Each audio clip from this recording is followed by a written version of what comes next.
नमस्कार, मेरा नाम है गौरव पाल। आप देख रहे हैं गौरव का चश्मा। मणिपुर हिंसा के मामले में मोदी सरकार को सुप्रीम कोर्ट ने जबरदस्त फटकार लगाई। ये कह लीजिए कि सुप्रीम कोर्ट का गुस्सा सातवें आसमान पर पहुंच गया। जी हां, मणिपुर की बीजेपी सरकार ने, मोदी सरकार ने सुप्रीम कोर्ट में कुछ ऐसा कर दिया जिसके बाद सुप्रीम कोर्ट अपने आप को रोक नहीं पाया और उसने सरकार को खरी खोटी सुनाकर रख दी। साथ ही साथ छत्तीसगढ़ के आदिवासी हैं, उनके साथ एक अलग तरीके का खेला खेला जा रहा है। जी हां, पहले तो उनके घर छिन गए, अब उनका वोट भी छीनने का कार्यक्रम और प्रोग्राम बनाया जा रहा है। साजिश रची जा रही है। कौन रच रहा है ये साजिश, इसके पीछे किसके हाथ हैं, किसको फायदा है, आपको बताएंगे। लेकिन आप वीडियो में बने रहिए। पहली बार चैनल पर आए हैं तो चैनल को सब्सक्राइब कर बेल आइकन दबा दीजिए। मणिपुर हिंसा, जी हां, मणिपुर हिंसा 2 साल तक चली और इस हिंसा में लगभग 260 लोगों की मृत्यु हुई। मणिपुर हिंसा का मामला अब सुप्रीम कोर्ट पहुंचा है और सुप्रीम कोर्ट के जजों ने मोदी सरकार को, मणिपुर की बीजेपी सरकार को इस तरीके से फटकार लगाई है, इस तरीके से लताड़ा है कि शायद ही पहले कभी ऐसा किया हो। दरअसल हुआ क्या, मैं आपको संक्षेप में बताता हूं। हेडलाइन क्या है, मैं आपको हेडलाइन बताता हूं।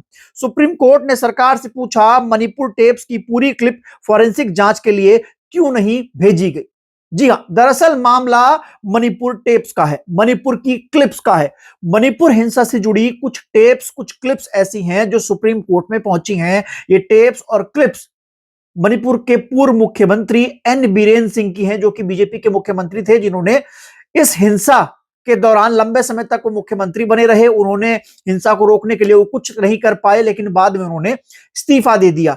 एन बीरेन सिंह के कुछ टिप्स थे जिनकी फोरेंसिक जांच होनी थी, उसको लेकर सुप्रीम कोर्ट ने बीजेपी सरकार को फटकार लगाई है। मैं आपको वो खबर पढ़ के सुनाता हूं। द वायर की ये खबर है। खबर में लिखा है कि सुप्रीम कोर्ट ने सरकार से पूछा कि 2023 की जातीय हिंसा में मणिपुर के पूर्व मुख्यमंत्री एन बीरेन सिंह की भूमिका की ओर इशारा करने वाली लीक हुई पूरी ऑडियो क्लिप को फोरेंसिक जांच के लिए क्यों नहीं भेजा गया। इससे पहले भी सुप्रीम कोर्ट ने केंद्रीय फोरेंसिक प्रयोगशाला द्वारा लीक हुई पूर्व मुख्यमंत्री एन बीरेन सिंह की कथित ऑडियो टेप की जांच के तरीके पर कड़ी नाराजगी जताई थी।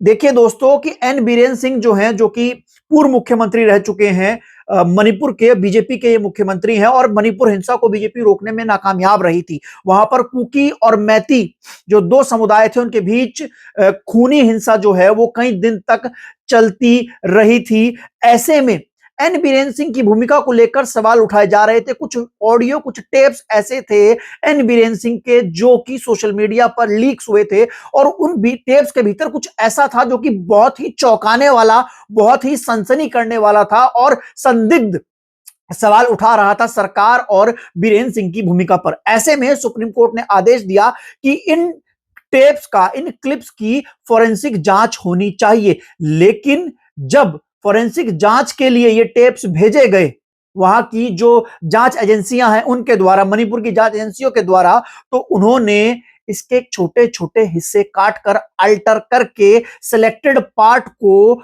फोरेंसिक जांच के लिए भेजा। जिस बात पर सुप्रीम कोर्ट ने अपनी नाराजगी जताई और पूछा कि भाई आपने पूरा टेप, पूरा क्लिप क्यों नहीं भेजा है। ऐसा उन पूरा टेप्स में ऐसा क्या है जो वहां की सरकार, बीजेपी की सरकार, मोदी सरकार उसकी पूरी जांच नहीं कराना चाहती है। साफ तौर पर एन बीरेन सिंह ने जिस तरीके से इस पूरे मामले में इस्तीफा दिया, उसके बाद बताया जाता है कि एन बीरेन सिंह कहीं ना कहीं इस मामले में अपने आप को जिम्मेदार मानते थे या फिर उनके ऊपर एक बड़ी जांच आने वाली थी और कहीं ना कहीं सरकार का इसमें बड़ा हाथ था, जिस वजह से एन बीरेन सिंह ने बाद में इस्तीफा दिया। आगे खबर क्या कहती है। सुप्रीम कोर्ट ने सोमवार को 15 दिसंबर को सरकार से पूछा कि 2023 की जातीय हिंसा में मणिपुर के पूर्व मुख्यमंत्री एन बीरेन सिंह की भूमिका की ओर इशारा करने वाली लीक हुई पूरी ऑडियो क्लिप्स को फोरेंसिक जांच के लिए क्यों भेजा गया। द हिंदू की रिपोर्ट के मुताबिक सुप्रीम कोर्ट ने कहा कि 20 नवंबर को याचिकाकर्ताओं की ओर से दायर हलफनामे में वह थोड़ा परेशान है, जिससे कहा गया है कि फोरेंसिक जांच के लिए केवल चुनिंदा हिस्सों को भेजा गया है। जी हां, चुनिंदा हिस्सों को भेजे जाने पर यह सवाल पूछे, आखिर चुनिंदा हिस्सों को क्यों भेजा गया, पूरी टेप की जांच क्यों नहीं कराई गई? ऐसा क्या था पूरी टेप में जो एन बीरेन सिंह बता रहे थे और वो कई लोगों की पोल खोल देते? नरेंद्र मोदी सरकार के कार्यकाल पर या नरेंद्र मोदी के कार्यकाल पर मणिपुर हिंसा जो है वो एक बहुत बड़ा धब्बा है, जिसमें बताया जाता है कि वहां के जो समुदाय हैं कुकी और मैती, उनके बीच में जो संघर्ष हुआ उसके लिए कहीं ना कहीं सरकार भी जिम्मेदार है। टेलीग्राफ के अनुसार जस्टिस संजय कुमार और आलोक आराधे की पीठ ने मणिपुर सरकार का प्रतिनिधित्व कर रही additional solicitor general general Aishwarya Bhatt से पूछा, कृपया हमें बताएं, जब पूरी टेप आपके पास उपलब्ध थी तो पूरी टेप एफएसएल को भेजी जानी चाहिए थी, आपने चुनिंदा हिस्सा क्यों भेजा? जी हाँ, जो जस्टिस थे, जस्टिस सूर्य कुमार, संजय कुमार और आलोक आराधे, उन्होंने पूछा कि भाई आपने क्यों नहीं भेजा। याचिकाकर्ताओं की ओर से पेश हुए वकील प्रशांत भूषण ने कहा कि शायद उनके द्वारा दायर की गई सभी ऑडियो क्लिप एफएसएल को नहीं भेजी गई है। उन्होंने कहा है कि टेप लगभग 56 मिनट लंबा है और याचिकाकर्ताओं ने 48 मिनट की टेप दायर की, यानी कि 56 मिनट लंबा था और 48 मिनट की टेप दायर की थी। बताया गया कि मणिपुर के साइबर क्राइम्स के पुलिस सुपरिटेंडेंट के ऑफिस ने फोरेंसिक लैब को सिर्फ 4 क्लिप्स भेजी, जो 30 सेकंड, 36 सेकंड, 1 मिनट 28 सेकंड और 1 मिनट 37 सेकंड की थी। आपको बताया गया कि जो सुप्रीम कोर्ट में दायर की गई 56 मिनट की और उसके बाद मतलब 56 मिनट की पूरी क्लिप थी, सुप्रीम कोर्ट में 48 मिनट की दायर की गई और जो फोरेंसिक जांच के लिए भेजी गई वो 4 क्लिप्स भेजी गई, 30 सेकंड, 36 सेकंड, 1 मिनट 28 सेकंड और 1 मिनट 47 सेकंड, जिसके ऊपर सुप्रीम कोर्ट के जजों ने बड़ा सवाल उठाया। इसके अलावा अब हम चलते हैं दूसरी खबर की ओर। दूसरी खबर आ रही है छत्तीसगढ़ से, जहां पर एसआईआर जो है वो अब लोगों के वोट जो है वो छीन रहा है। जी हां, बड़ी खबर है, हेडलाइन है, हिंसा ने छीना घर, क्या अब सिस्टम छीन लेगा वोट का अधिकार? छत्तीसगढ़ के हजारों आदिवासी पर एसआईआर का संकट। जी हां, बड़ी खबर छत्तीसगढ़ से आ रही है। एसआईआर इस समय पूरे देश में चल रहा है। Special intensive revision of voter list SIR की प्रक्रिया पर, एसआईआर के करने के तरीके पर और इसके पूरे फॉर्मूले पर कई प्रकार के सवाल उठ रहे हैं। छत्तीसगढ़ के माओवादी प्रभावित इलाकों में 10 से 15 साल पहले विस्थापित हुए हजारों आदिवासी स्पेशल इंटेंसिव रिवीजन के दौरान अपने वोटिंग अधिकार को खतरे में मान रहे हैं। देखिए, हुआ क्या है कि छत्तीसगढ़ का जो माओवादी प्रभावित क्षेत्र था, जो पूरा जिसको कि रेड कॉरिडोर कहा जाता था, वहां के लोग जो थे वो हिंसा की वजह से विस्थापित हो गए थे अगल बगल के राज्यों में जाकर, जैसे कि वो तेलंगाना चले गए या आंध्र प्रदेश चले गए। अब जो वहां वो पहुंचे, तेलंगाना और आंध्र प्रदेश में उनका कोई सर्वे नहीं हुआ, वहां पर उनका वोट नहीं बना। ऐसे में छत्तीसगढ़ में वो वोट डालने नहीं जा पाए और अब बताया जा रहा है कि छत्तीसगढ़ में जहां के वो रहने वाले थे, वहां पर उनसे बिना पूछे, उनको बिना नोटिस दिए, उनको नॉन रेजिडेंट बनाकर मतदाता सूची से हटा दिया जा रहा है, जो कि प्रतिनिधि नियम 1950 के उल्लंघन है। मतलब मान लीजिए कि जो माओवादी छत्तीसगढ़ के क्षेत्र में रहते थे, हिंसा की वजह से परेशान थे, एरिया छोड़कर वो दूसरे राज्य में चले गए, वहां पर भी वो विस्थापित उस तरीके से नहीं हो पाए। जब वो विस्थापित नहीं हो पाए, उनका वोट जो था वो छत्तीसगढ़ में था। अब ना ही वोट आंध्रा में बना है और छत्तीसगढ़ में उनको नॉन रेजिडेंट मानकर उनका वोट काट दिया जा रहा है।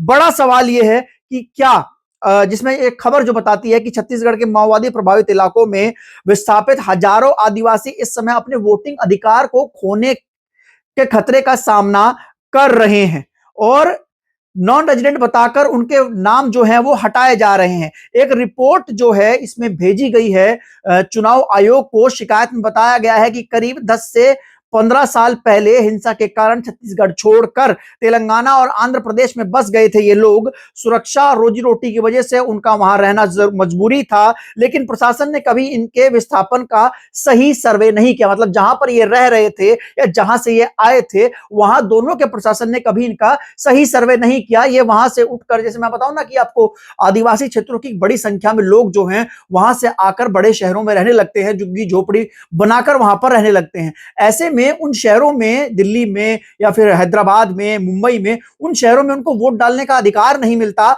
उनका वोट जो होता है उनके पुराने स्टेट में होता है, ऐसे में वो अपने स्टेट भी नहीं जा पाते हैं और यहां पर भी अधिकार नहीं ले पाते हैं। और ऐसे में अब बड़ा सवाल यह है कि छत्तीसगढ़ के वो रहने वाले थे, वहां पर उनको नॉन रेजिडेंट बना दिया गया और यहां पर उनके विस्थापन का कभी सही से काम हुआ ही नहीं। आप लोग सभी लोग जानते हैं कि झुग्गी झोपड़ी को लेकर किस तरीके से काम होता है। ऐसे में अब बताया जा रहा है कि इन लोगों को नॉन रेजिडेंट बता दिया गया है। ऐसे में एक रिपोर्ट, एक शिकायत जो है वो चुनाव आयोग को भेजी गई है। तेलंगाना आंध्र प्रदेश के एसआईआर में भी आएगा संकट। ये बता रहे हैं कि तेलंगाना और आंध्र प्रदेश के एसआईआर में भी संकट आएगा। इस बात की चिंता जताई जा रही है कि जब तेलंगाना और आंध्र प्रदेश में स्पेशल इंटेंसिव रिवीजन शुरू होगा तो वहां भी इन लोगों के नाम काटे जा सकते हैं, क्योंकि ज्यादातर विस्थापितों के पास वहां के स्थायी निवास से जुड़े दस्तावेज नहीं है। ऐसे में ना वो छत्तीसगढ़ में वोट दे पाएंगे और ना ही वे यहां पर रह पाएंगे। 3 राज्यों के संयुक्त सर्वे की मांग हो रही है। देखिए 3 राज्य हैं, छत्तीसगढ़, तेलंगाना और आंध्र प्रदेश, इसमें एक संयुक्त सर्वे की मांग हो रही है। बड़ा सवाल यह है कि माओवाद से परेशान वो लोग जो विस्थापित हुए, बड़े शहरों में जाकर परेशान थे, वो मजबूरी में अपना घर छोड़कर आए, माओवादियों ने परेशान किया होता, अब क्या सरकार भी उनको परेशान कर रही है, उनका वोट काट रही है। और आपको पता है ना, एसआईआर का वोट कटने का मतलब जिस तरीके से बताया जा रहा है कि नागरिकता पर सवाल है। दोस्तों, हमारे देश के आदिवासियों ने हमेशा से इस देश के विकास में एक बड़ी कीमत चुकाई है। उनसे उनके घर, उनके जंगल उजाड़े गए कोयला खोदने के लिए, लोहा खोदने के लिए, उर्वरक निकालने के लिए। और जब अब जंगलों में रहे तो वहां पर उनको